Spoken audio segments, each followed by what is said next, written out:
Hello and welcome back. Before we get to part 2, Real Talk, please allow us to fulfill our capitalistic duty and plug our Patreon, the Contrarian Supplements. That's right. For a small fee, you too can help the Contrarians rage on. We have tiers ranging from just $1 to $10. It all depends on how much content you can handle. Starting at $1, it's the Travoltis tier, which gets you access to new bonus episodes focusing on a new movie every month, as well as access to the patron chat. Join other patrons in making fun of our opinions. Moving up to $3 is the Winonis tier, which unlocks access to our pre-recording notes, our video reviews, and our spin-off show, Contrarians After Hours. That's a more laid-back space where we talk about other things we've been watching, reading, playing, thinking about. Sometimes it's related to the movies being covered in the main feed, but it usually isn't. If you want to be part of those patrons who help us shape the show by telling us which movies to tackle, that's when you sign up for the $5 tier, the Embries, and the $10, the Gads. Finally, all supplement subscribers, regardless of the tier, get access to our archive of special patron projects. Head over to patreon.com/contrarianprime now to join. Be sure to listen through the end of the episode to find out what's coming up to the Contrarian Supplements this month. Now, it's time for some Real Talk.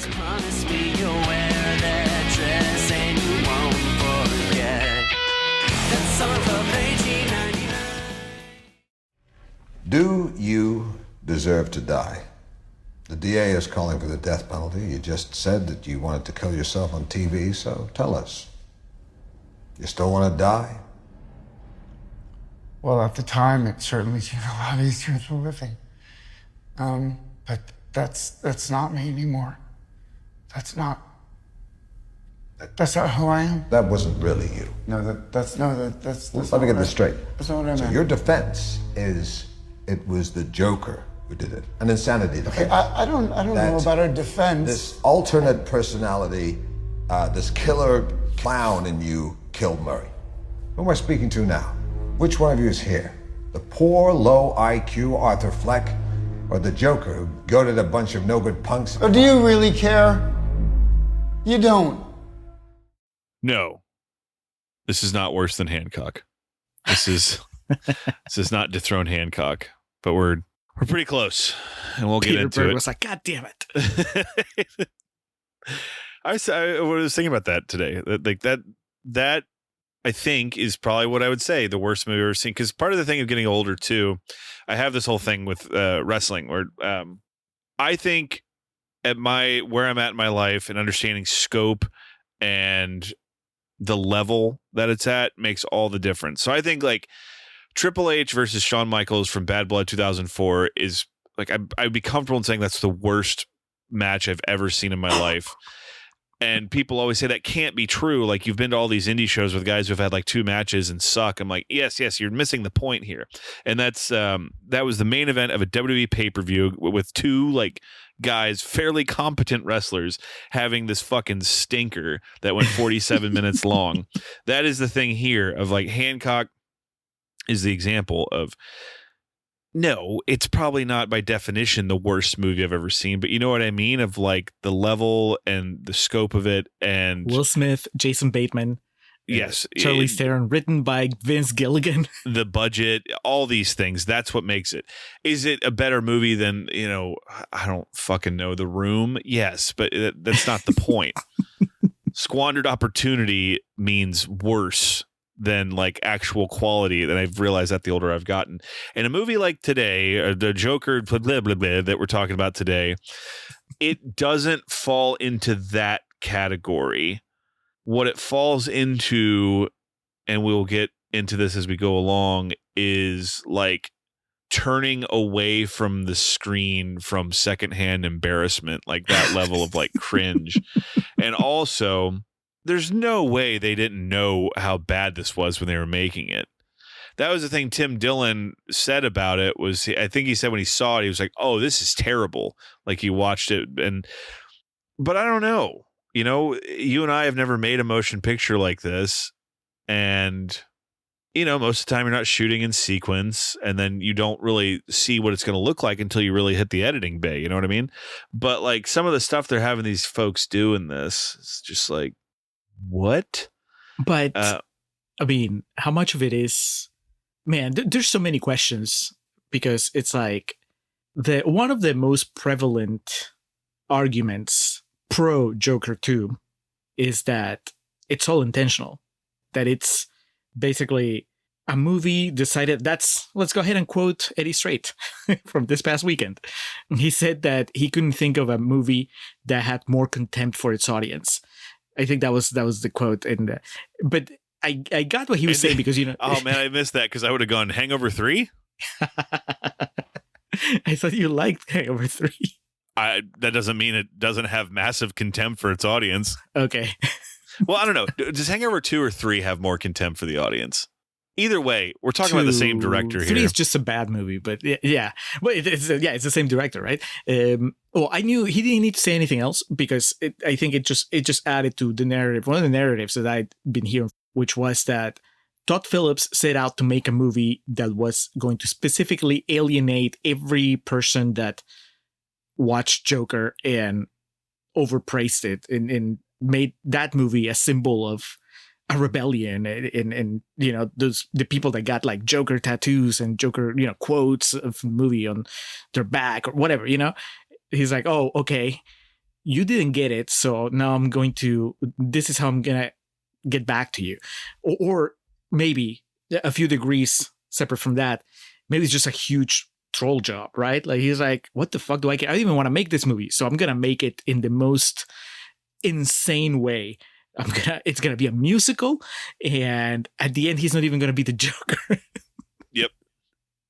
I mean, that is bold. I want to talk to you, over in this segment about how much it works and it doesn't work, how much of a chance it ever had of like working. It's unfortunately, I didn't come to this movie. It's not even like whatever the opposite of Baccarat Blind is, like that's how I went to this movie because I never planned to watch it. I had zero interest in watching a sequel to Joker. In fact, I felt a little betrayed that Joaquin signed up for a sequel because, and he doesn't owe me anything or whatever, right? But in my mind, I was like, he's an artiste. He wouldn't go for this bullshit, right? But so it was very disappointing when I found out that he was going to do it. Like from Todd Phillips, it didn't surprise me, but from him, it did. And so that was part of why I didn't want to watch it. And then I also just didn't have an interest in watching it. And so when it came out and it had such a negative reaction from critics, from audiences, it bombed, I was like, oh, give me the details, right? So I got a lot, like watching it today. I mean, I knew almost every story beat, even though I'd never watched the movie. And so that kind of contaminates the experience. It's a little bit what you said as we're closing down Contreras Corner, right? What is it like to go through this blind, to be in that midnight screening and then get hit with that ending? I knew it was coming, so the entire time I was kind of laughing because I was laughing thinking of the audiences watching it for the first time. I was laughing thinking of you watching it because I was like, oh my god, Alex is gonna be hating this. And I was kind of laughing at the boldness of doing something like this. So I have very mixed feelings about the entire thing. And I think that we can go into that obviously a lot more once we get cracking with the actual conversation. But I guess before we get to the quotes, Alex, do you remember if you even gave a rating to the first Joker? 0.5 star. It didn't make it into the no star club, the no rating club. That is held for extenuating circumstances that can be positive or negative. That's how Who Killed Captain Alex and Fateful Findings are in the same club. Lately, I've not slept a wink since this half-pint imitation put me on the blink. Just for context, before we get into critics' quotes, we're going to get into my quotes or my review from the first Joker. Mine is a 0.5 star and it just says no. I remember that review. Mine's holy shit, I forgot I'd written that much. I'll get through it real quickly. I give it 3.5 stars, Alex. Oof. I'm never going to watch it again. I'll probably lower it to 3 stars just based on my memories, but also I was just so tired of the discourse around it. After this, maybe even in the middle of this because it looks like I watched it October 10th, 2019. Here's a very, very quick review. I made the mistake of spending all my Joker discussing energy on a few text messages with some friends. I could copy and paste, but it would require editing, and I'm too tired, so let me just give you the bullet points. 1. Solid origin story for the Joker, but not necessarily a great movie. 2. Joaquin Phoenix's performance is great, though, and truly the reason why this film isn't insufferable.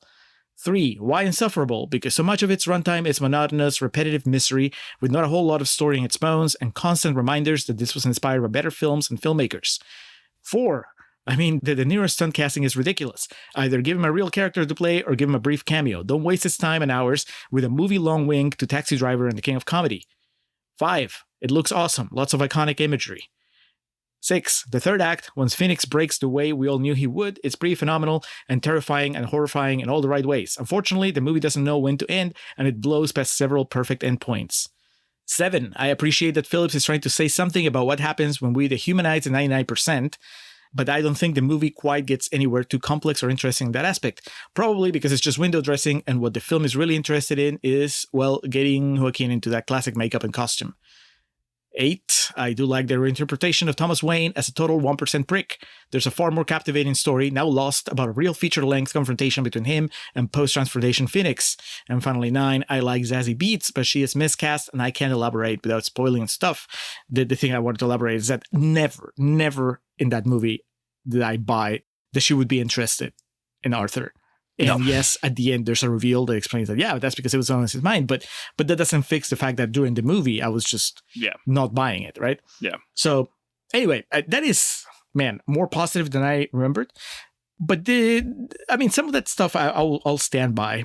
And some, all these years later, man, I was having fun. Like, I don't know if I'd say I'd hate that movie. I heard a lot of people. I had conversations with a few people that I was like, man, have you ever seen a movie before in your life? And it galvanized some strange people to be really psyched about being white dudes and stuff. And it was like, there was, come the fuck on. Like Joaquin winning an Oscar for that, dude, go fuck yourself. Like that's to fans of the master like us. That's such a spit in the face, dude. Like it's upsetting. And anyway, look, if you like it, cool. I'm going to tell you this right now. You know what I was thinking of the whole time I was watching this earlier today with how much I disliked it was Corey, one of the people that helps this machine run. I remember his review when it came out, and it was a very interesting take, and I find it even more interesting now that I've seen the movie. And Corey is like very emblematic of how I feel about this movie because Corey is very much like me in that opinion is fact. And so like he and I think can both be playfully stubborn about some things.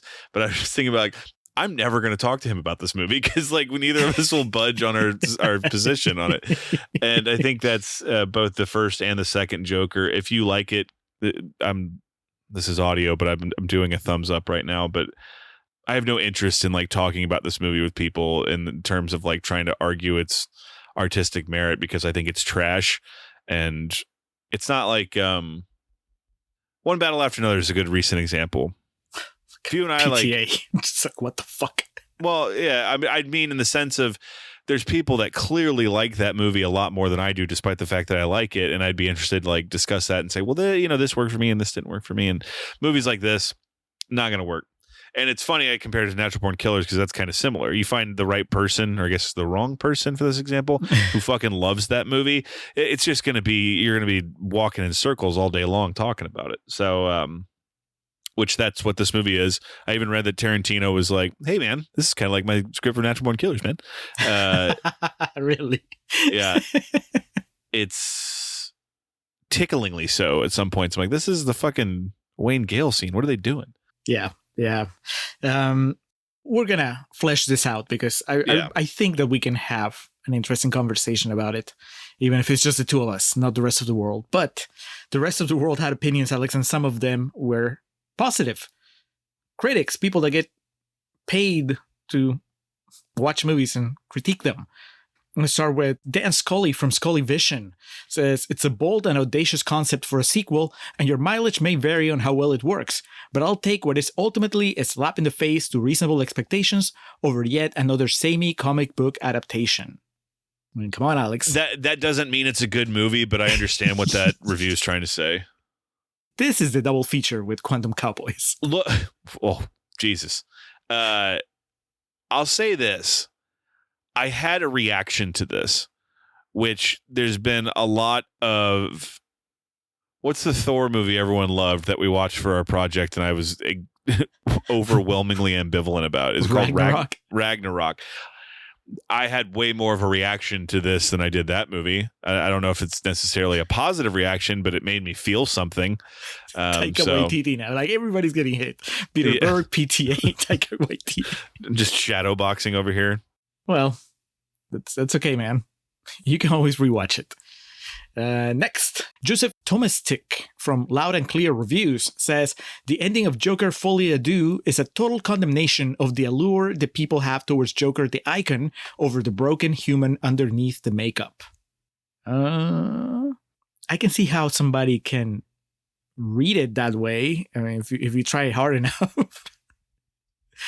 Do you feel that that's what Todd Phillips is going for here? Shaking his finger at people that are Joker fans and never stop to consider how much Joker is suffering inside? No, because this movie says nothing. There's like these parts where it's like, wait, is it the government's fault? And, you know, they dabble kind of in that realm in the first one. Yeah. Where they... with no subtlety at all, because that, you know, talk about galvanizing people like, oh, it's a commentary on the American medical system and, you know, the lack of mental health care and stuff. It's like, I guess it goes back to the self-importance. And like every 30 seconds, this movie, it just looks at itself in the mirror and smugly smiles and pats itself on the back. And it never, especially with this one, because I just watched it today, at no point is there any clear train of thought of like offering a narrative on mental health care and things like that.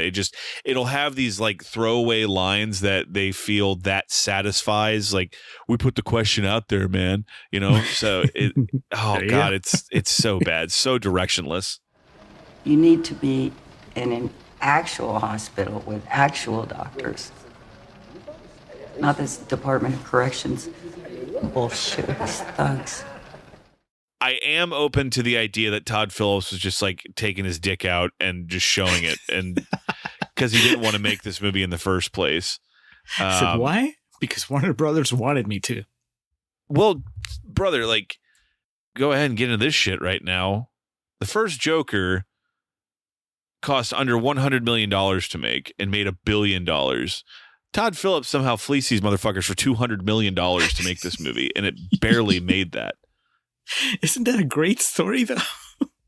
I guess. If he planned it, he knew that this was going to be a bomb. The problem with Todd Phillips is, like, at one point in time, he seemed like a really endearing, charming filmmaker that was kind of, like, understood how ridiculous just the idea of filmmaking is, and how, I guess, for lack of a better term, like, American it can be for making the types of movies he did. You know, we're talking about like Road Trip and shit like that. And I don't know if it's just like an act, but like ever since, you know, we entered the Joker era of his career, he makes Sam Worthington look like Billy Crystal. Like, he's just so serious and, you know, an auteur. And there's an alternate timeline where he does a really funny interview or like a tell-all memoir about making Joker 2, where it's him just talking about taking Warner Brothers for a ride and having no real intention of making a good movie and just seeing what he could get away with. But, you know, we'll see. that is a possibility. We can't rule it out. It's true. I do remember the inflection point when he, I don't know if it was before Joker or after Joker, but that was the tweet that turned a lot of people against him, when he just basically said, you can't make comedies anymore because comedians are not allowed to be funny because woke culture and all that. Again, he deserves to be castigated for that because that's such a fucking juvenile opinion to have. Mike Birbiglia, I think it was Mike Birbiglia, like, put him on blast, like, quote quote tweeted him, and it was like, well, I'm having a show this weekend at this place. Come check it out. Like, watch me be funny. I was like, holy shit, they're fighting. Old school. That was the other one I was trying to remember what like his early start was. Anyway, yeah, no, ridiculous. Just that's Mark Maron's thing about stand-up comedy right now. Like, yeah, that's something to say if you're a hack, but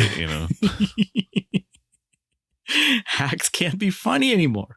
One more quote, Alex, and then we just completely get into it. Stephanie Malone from Morbidly Beautiful says, to dismiss the film for not meeting expectations is to miss its point entirely. It's precisely in subverting these expectations that Joker 2 achieves its most profound impact, asking us to examine not just what we want from our art, but why we want it. It could be, Alex. All right. It could be. I don't know.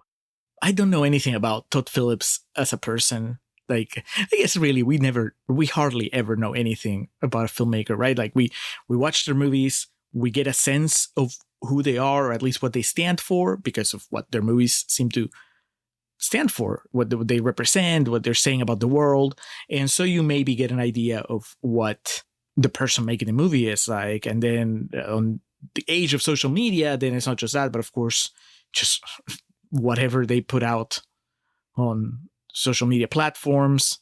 And I guess there's always like interviews, but interviews you always take with a grain of salt because they're just usually promoting whatever projects or they're on their best behavior and so on. But if there was that tell-all book or documentary or whatever about the making of Joker 2, and Todd Phillips said, well, I made it because I wanted people to question why they liked the first Joker and why they would be disappointed when the second Joker was not what they wanted, a sequel, right? I wanted to make them think. If I saw him say that, I'm like, would I believe him? Or would I think that he's just trying to save face? Because a lot of people have already put that as a read on the movie, so he could just grab it and say, yeah, exactly, you guys got it. That's, to be fair, that's where he's a genius in this is, I don't know if he would ever publicly admit to this, but when you make a movie like Joker and have part of the fan base being so perverse and looking for so many answers that there aren't even questions about in your film, he had to know somewhere. He's like, I can make anything, and at least a quarter of this fan base will just make up shit to defend it. And then the other half of the defense is going to come from people that didn't like the first Joker. And now they're like, you fucking assholes. See, you missed the point the first time around, and now Todd Phillips is telling you what it's really about. Because that's a read of the movie, right? I don't even think that you have to try too hard to read it as a rejection of some of the readings that people had of the first movie. The first movie maybe try to paint Arthur Fleck as a victim of the system. Mm-hmm. And in this movie ends with him saying, you know what? I am not innocent. I killed those people. Yeah. And you shouldn't be celebrating me. I shouldn't be an icon. I'm not the Joker. I'm just Arthur Fleck, and I'm a murderer. I deserve to be in prison. So on that level, I think it's pretty clear that he made a movie that is almost a response to the reception from some people to the first movie. And that's going to make some people angry, but also all those people that were really upset about how the first movie made the Joker kind of an anti-hero, then they watch this movie and they feel validation. Like, okay, so now that we see the full picture, now that we see the two parts, it turns out that Todd Phillips was really talking about celebrity culture and how, natural born killers, and how we go gaga for bright personalities or people that do outrageous things. But in the end, they're still dangerous and they do bad things. So we shouldn't celebrate them. Suddenly having like a brief flash of the hatchet-wielding hitchhiker. That's Arthur Fleck. Smash, smash, smash. That's not a stretch, man. I think that he could say that that's why he was making the movie. Maybe Joaquin. Maybe that's how they pitch it to Joaquin. Like, that's how I can come to terms with Joaquin making this movie, because they told him, hey, all that attention that we got from Joker, don't you want to do something about that? I think that makes it an interesting movie, but does it make it a movie that's easy to watch? I think that's the real problem. how long did it take you, Alex, to kind of tune out? I was in and out. I will say, okay, I did laugh those 2 times I called out in Contreras Corner. What? That made me laugh. And then just Joaquin's face, when she said the made-for-TV movie was terrible, like how confused he looked during Lady Gaga. I thought that shit was really funny. I can't lie. There's parts of this movie that look great. There's some really good shots. There's one shot, like it's following the convoy that's taking Arthur to the courthouse, and it's like this cityscape at sunrise. It's really good. It was shot on digital, which is unfortunate that Todd Phillips is a coward and can't shoot on film, but it was shot with the intention of being on some IMAX screens, I believe, if I read correctly. So there's that. I think that's where the positives end. I don't know. For a while, I found myself intrigued by how much I was rolling my eyes. Like I meant like the Saints Go Marching In, that thing. Todd Phillips probably have something he could explain to me about it, the significance of it, but I don't really feel like that paid off at any point.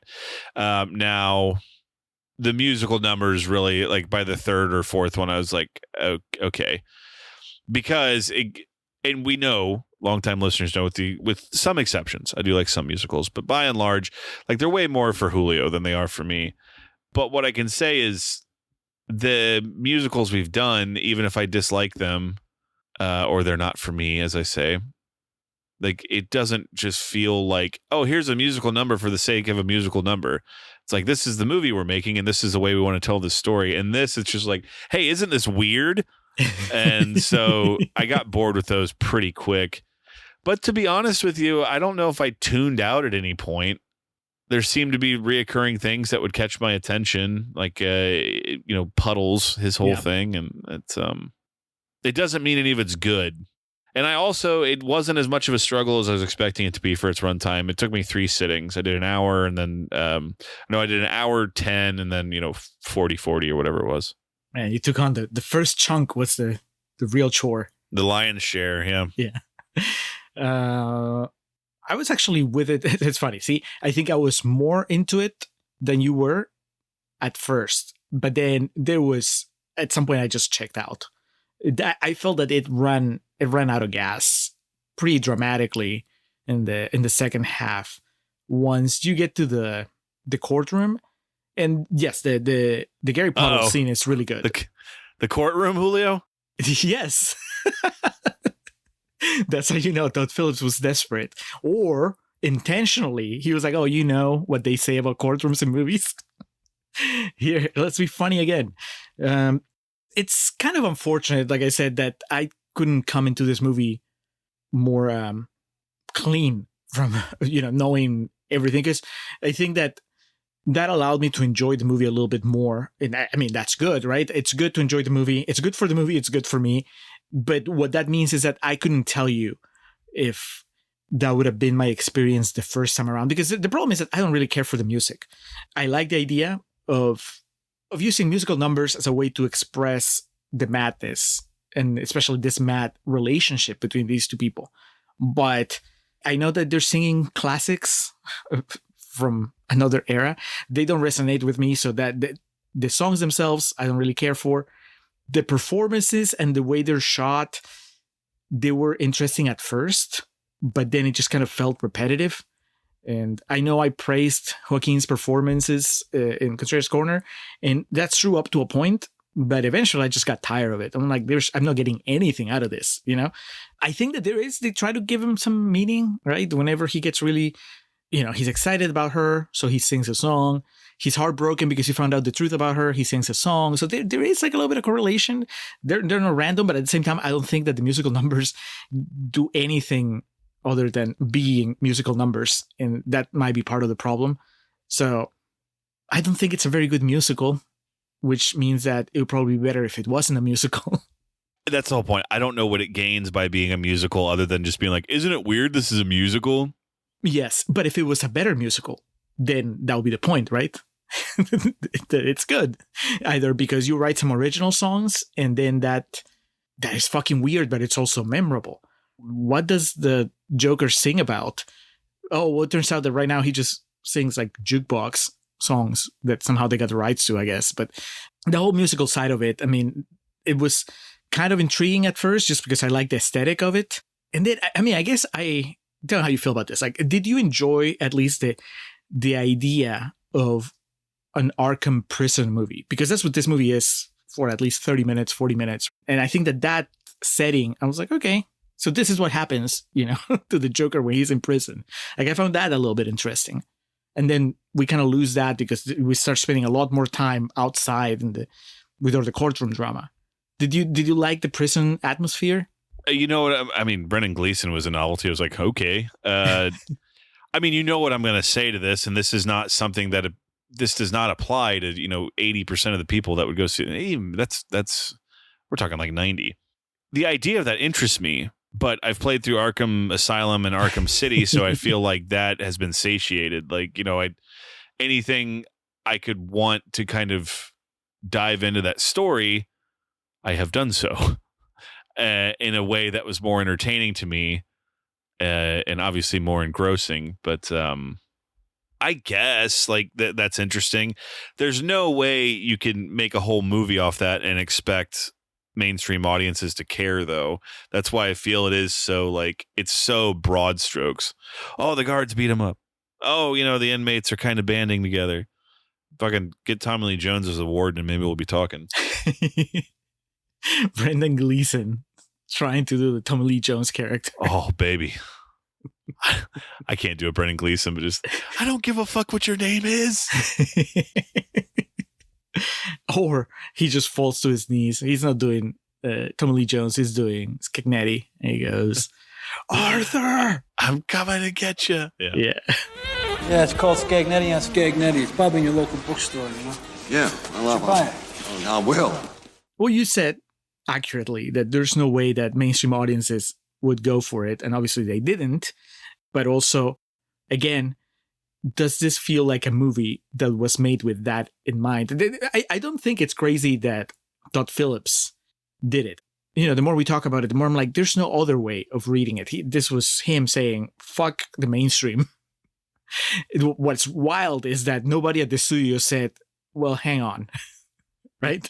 And I guess that's the power that your previous movie making $1 billion, that's the power that gives you.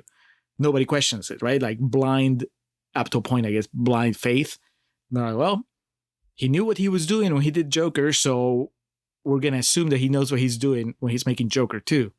That is insane. I wonder how many people lost their jobs. I mean, I am all for 20 years from now, the book, like the tell-all story of Joker 2 coming out, and just because you're right, you're given certain leeway when you on $100 million budget make a movie that grosses $1 billion, but then you want to double that budget and bring this different story to it, because still despite what anyone wants to say, the whole fucking story of Joker was this guy goes crazy and kills people. And, and then there's the tease of, maybe Batman will show up. Who thought like, all right, I need $200 million and it's going to be a musical about the legal ramifications of what happened. Does Batman show up? No. Maybe the concession was having the Harley Quinn character, right? I guess, yeah. The studio was like, can we at least have another character from DC? Can we have Harley Quinn? And Phillips goes, yes, but she's not going to be played by Margot Robbie. She's going to be completely different. I was like, all right, we'll take it. It's wild. It's wild. But that also reminds me that as I was watching it, I was thinking everything that's interesting about this, in my humble opinion, has nothing to do with it being the Joker. And I think that applies to both movies. It's been too long since I watched the first one. And like I said, I don't plan to ever rewatch it. But at least, even if we focus on this one, it plays the same, I think. Maybe it changes when you get to the very, very end. But for the most part, this is just the same if there's no DC connections, right? Do you get anything? I know you probably rolled your eyes, but do you get anything out of the chainsaws? Like having Harvey Dent be the prosecutor, does that do anything for you? I have fuck off written in my notes 3 times. I mean, I was like, oh, Harvey Dent. I literally groaned when they showed him like with half of his face burned. I was like, oh. Because it goes back to all the shit I've been saying to you about this becomes, yes, for as overrated as I thought the first one was, it was just kind of like, okay, it seems a little different than all the other schlock that's being put out in the superhero universe. But then when you do shit like this, it's just you're just making it for the superhero crowd. But you're not, because this movie is nothing like what they would want. Well, and in fact, it wasn't. That's the point. That's the point. Like it's sending conflicting messages, and it's like, okay, well, who thought this was a good idea? And the ending, what the fuck? Come on, man. Who fucking cares? Like it's. Are you talking about him getting killed and him not being the Joker? Yeah, I don't care about that. Okay. I'm talking about the guy, like, leading audiences to believe, it's because that doesn't make any fucking sense at all. If you're trying to imply that that's Heath Ledger's Joker, then why did Harvey Dent get half his face blown off in this when the blah, blah, blah, blah. Yeah, no, yeah. It doesn't make sense unless he actually recovered from this. He had plastic surgery, and that's why he looks like Aaron Eckhart. Why he's so pretty at the beginning of The Dark Knight. No, I think that that's just behind the scenes trivia, and I think that's Phillips saying, well, I get to do it even though it's not official. He gets to carve his face. But I kind of like the idea that it pulls the rug from under you in a way that, again, it's kind of a middle finger to everybody that got really worked up about the Joker when you tell them it wasn't even the Joker. But also maybe it has something to say about, I think, for fans of the Joker that watched these two movies and they're like, what the fuck? This is not the Joker, right? You get to the end and that madman that murders him and is laughing and carves his face. They're like, all right, well, maybe that is the Joker. Like, I'll buy it. So I think it works in that sense, like in a very nerdy way. You're like, all right, you finally got to the Joker. It's kind of whatever I appreciate about this movie is just on the sense of watching it from outside and just appreciating the mind fuckery, assuming again that it's all intentional, that you find out at the very end of this movie that the two movies were just this sort of sideways prequel to the real origin of the Joker, which is just there was this loser that somehow became a celebrity, and the real Joker, the guy that would become the real Joker, killed him because they're like, you know what, you don't deserve all the attention, but I'll do something with it. I can play with that in my head and be like, that's kind of fun. But I'll be lying if I didn't tell you that the most enjoyment I get out of that is just thinking of how it affected people. Like just the idea of it being kind of a gut punch to everybody that was watching, whether it was good or bad, right? Like the people that enjoyed it, because it was like, holy shit, now I can be happy about the fact that this guy was not the Joker. And then the people that were so into it thinking it was a Joker, and they're like, nope, just some other long-suffering soul in Arkham that gets killed in a very unimpressive way. So I like it. It's probably, for me, it's like the high point of the movie. And that's the one part where it has to be the Joker. Like that's the only moment that justifies this story having any sort of connection with the DC characters, with that, with that lore. If you removed it, if this was just about Arthur Fleck realizing that he's a bad person and admitting his guilt, I'll be like, all right, I mean, it makes sense logically. I can see how it's constructed as a story, but I would just say, did we need it? Even more so, did we need it to be a musical that went over 2 hours? Probably not. Yeah, I don't. I think this whole movie to me is just why,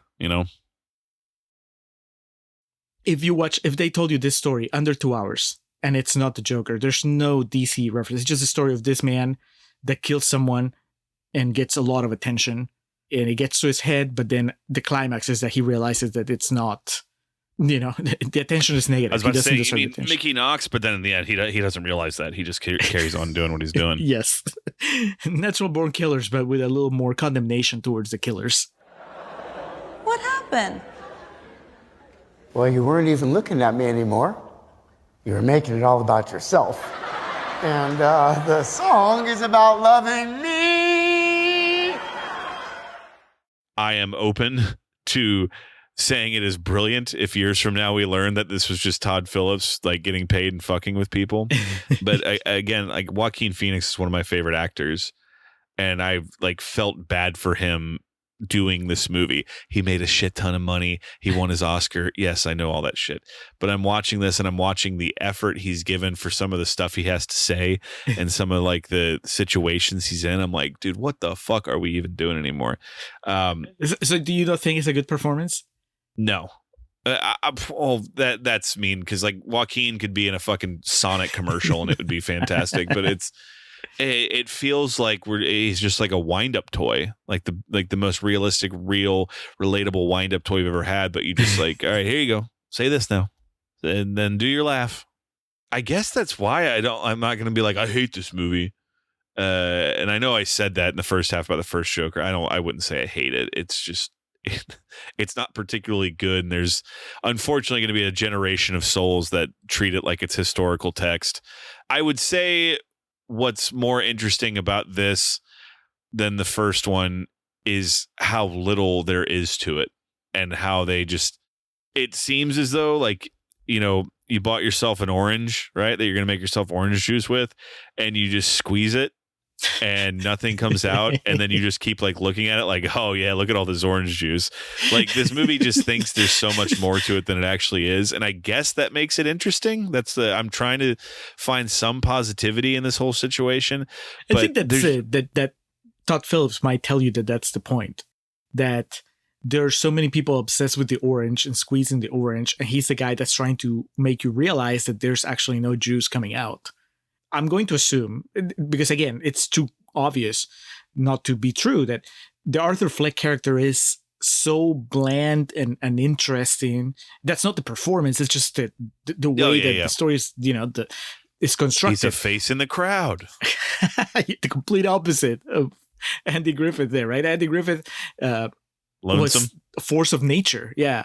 And here he's just so... Even more so, I think, that in the first movie, because the first movie, at least you got like, oh, okay, so he wants to be a comedian. So he had like some sort of goals, aspirations. Here, the most he gets is like, oh, he's in love, maybe? But we know that relationship is not, it doesn't feel real.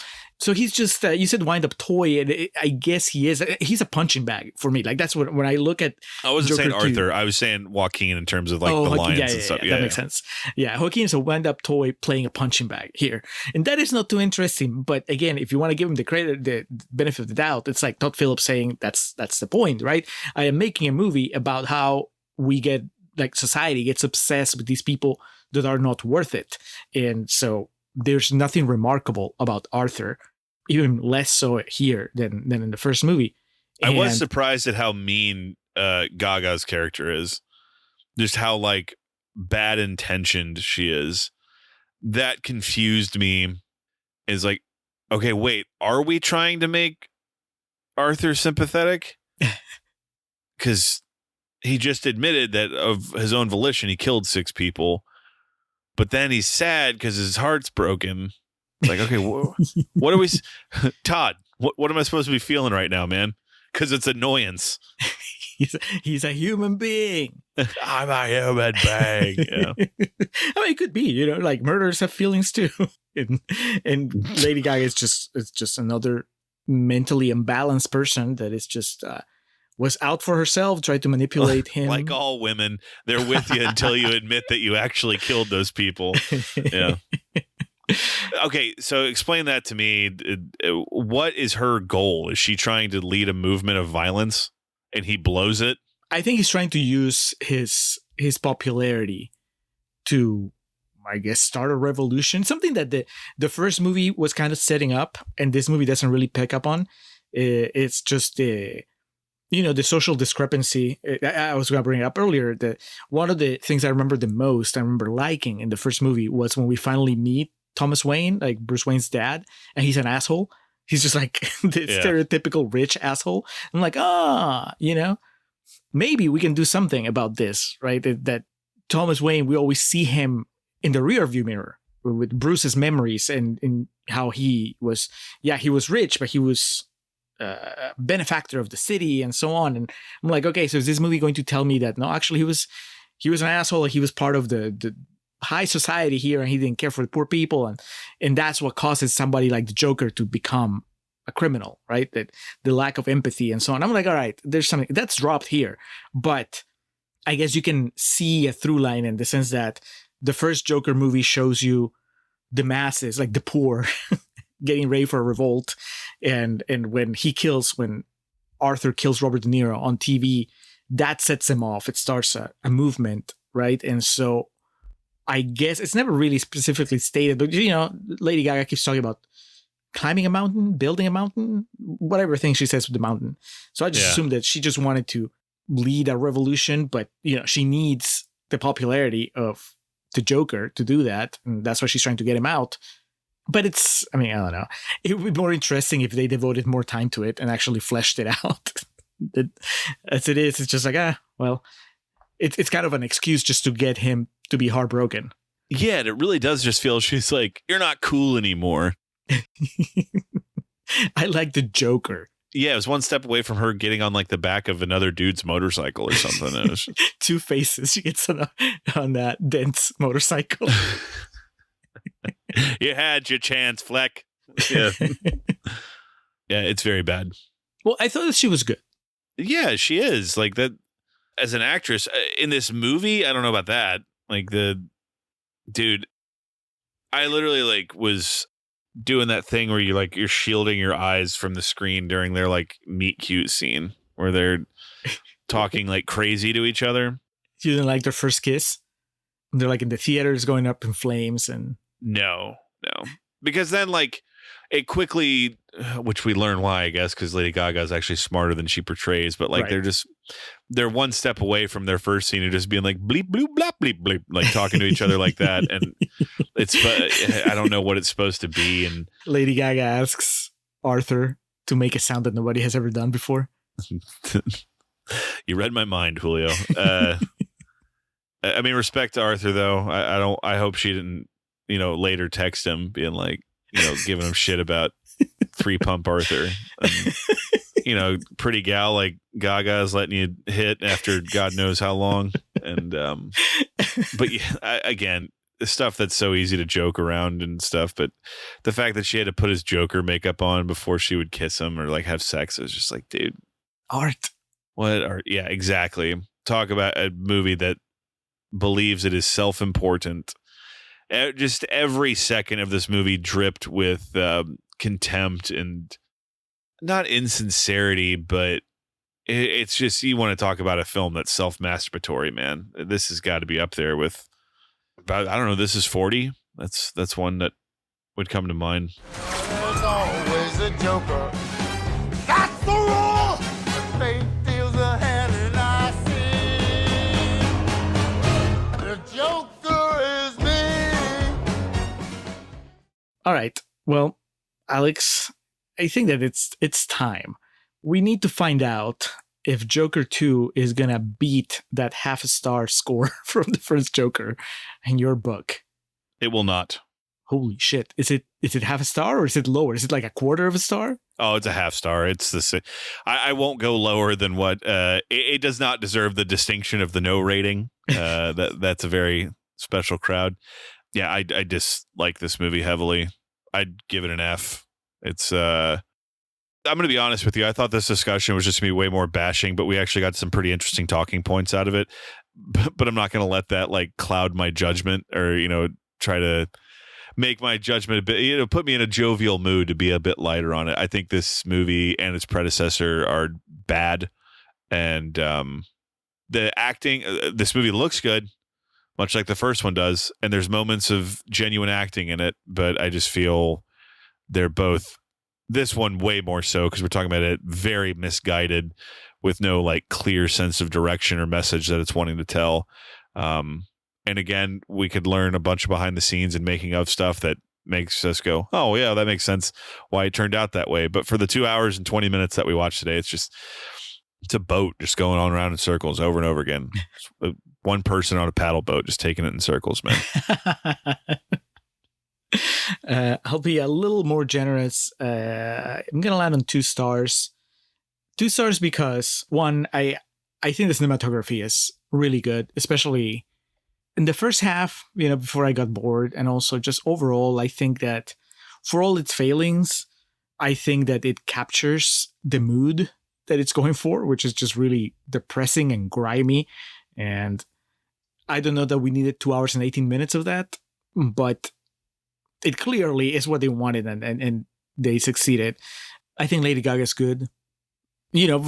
For what they give her, I think that she, especially when you consider that it's impossible to see a live action Harley Quinn without thinking of Margot Robbie, and it's such a different take. But she kind of, she gets by. Whatever problems I have with the movie, one of them is not like, oh, I wish Margot Robbie was playing Harley Quinn. Agreed.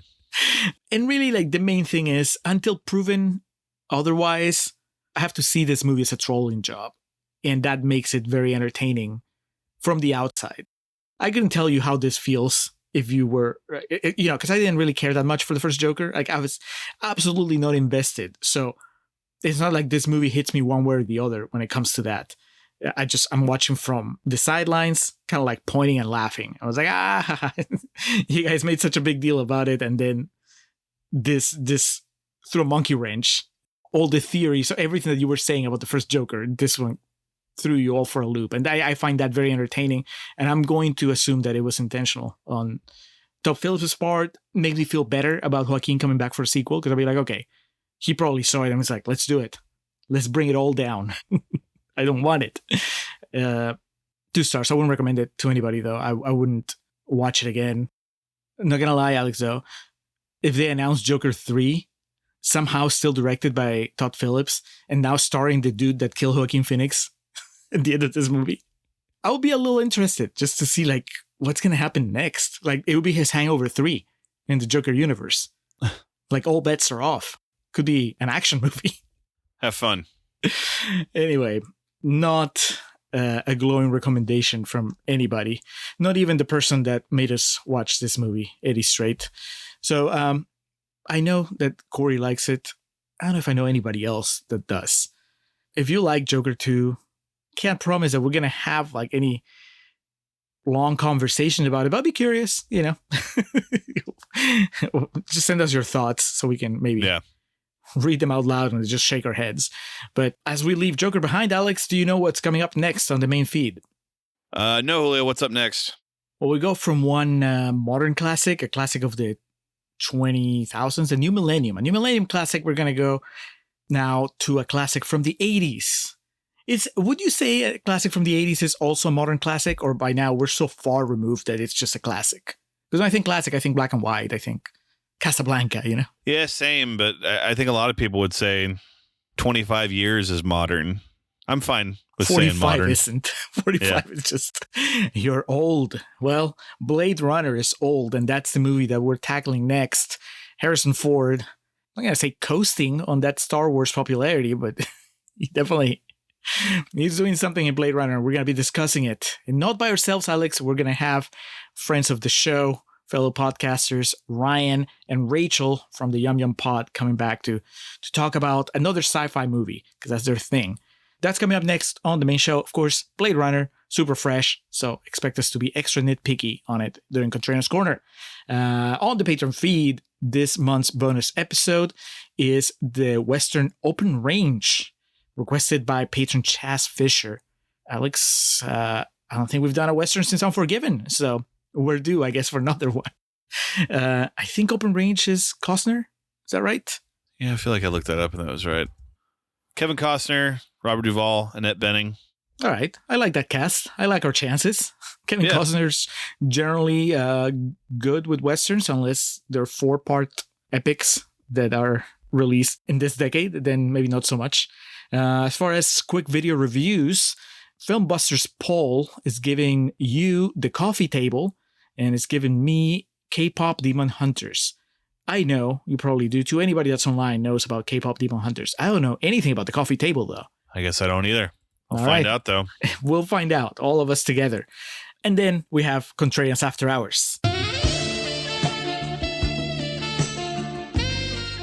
Alex, you proposed the After Hours for this edition. Please reveal it to our listeners. We're recording this on October 22nd, and the new Hand That Rocks the Cradle starring Micah Monroe and Ramona Flowers is going to drop on Hulu this week. So we're going to check that out and discuss it. Oh, it looks like it actually dropped today. I'm so used to, movies coming out on Fridays. So anytime over the next few days, Julio, feel free to check it out. Looks like we're clocking it at 104 minutes, so not too egregious. I do love Micah Monroe, and we obviously just covered the 1992 Hand That Rocks the Cradle during our MTV summer. So it'll be a fun after hours. I'm down for Ramona Flowers doing anything. So that's really the main drive. That, and I'm curious about the comparison. So yes, the Hand That Rocks the Cradle 2025 edition, that'll be on our after hours. Any of that sounds interesting, check out our Patreon channel, patreon.com/contrarian prime. Alex, let's get out of here. This song is your choice. Goodbye.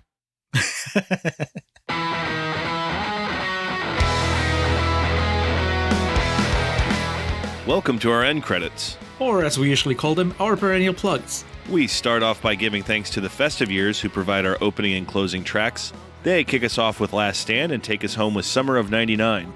Be sure to head over to thefestiveyears.com for any and all Festive Years needs. Our friend and fellow podcaster Hans Rothgieser is the man behind our logo and all the art you see related to our show.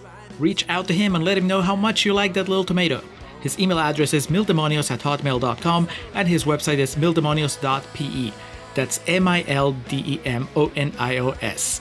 Hans, thank you for all your support. For those interested in the regularly absurd world of professional wrestling, Joe and the boys over at latenightgrin.com have you covered. Tell them the Contrarians sent you. And we like to close with special thanks to our social media team of Zoe Perez and Corey Ari. Each of the social media accounts we mentioned in the introduction look as good as they do because of their work. So that'll do it for this episode of The Contrarians, where we're right and you're wrong, and we will catch you next time. Just for old time's sake, I really don't care who you're seeing or how much money you make together, who knows. Just promise me you'll wear that dress and you won't forget that summer of 99.